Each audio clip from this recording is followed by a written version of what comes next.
people to do what I don't like doing. But there's one thing I've never been able to hire anyone to do for me: find my own sense of purpose and fulfillment.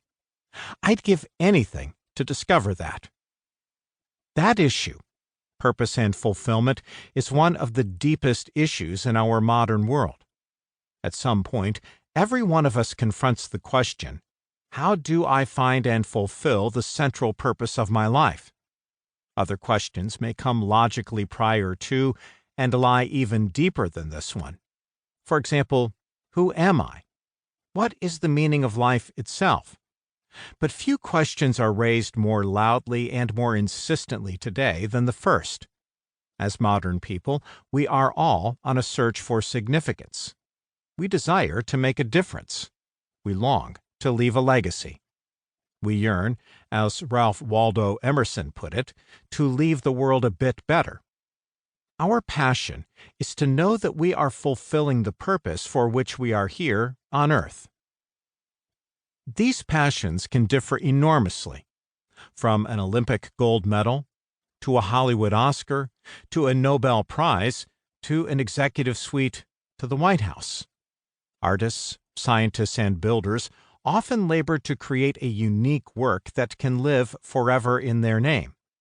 Politicians, business people, and administrators usually think of their monuments more in terms of institutions they have created and sustained.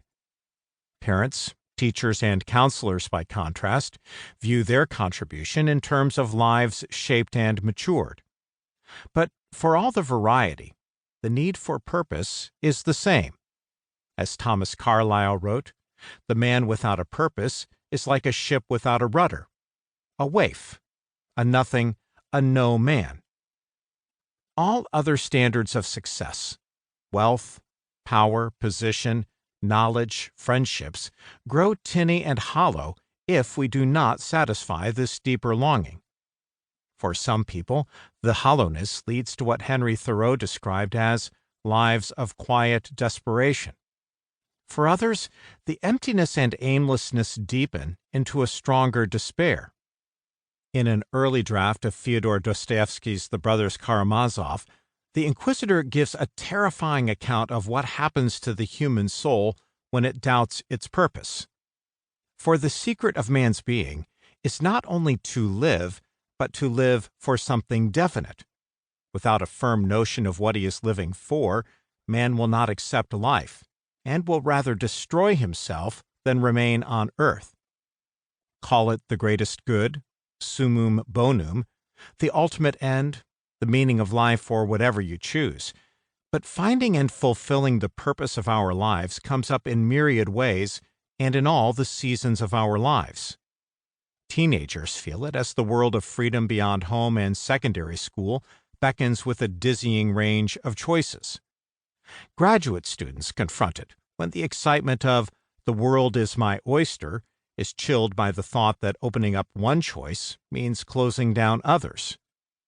Those in their early 30s know it when their daily work assumes its own brute reality beyond their earlier considerations of the wishes of their parents, the fashions of their peers, and the allure of salary and career prospects.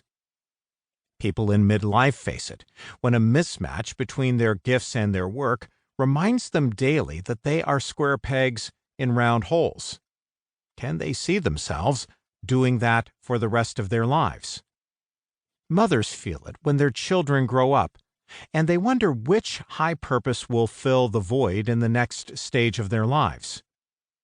People in their 40s and 50s with enormous success suddenly come up against it when their accomplishments raise questions concerning the social responsibility of their success and, deeper still, the purpose of their lives.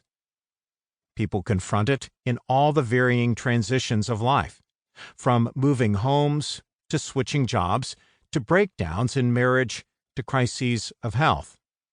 Negotiating the changes feels longer and worse than the changes themselves, because transition challenges our sense of personal meaning.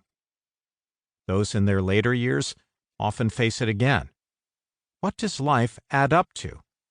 Were their successes real, and were they worth the trade-off?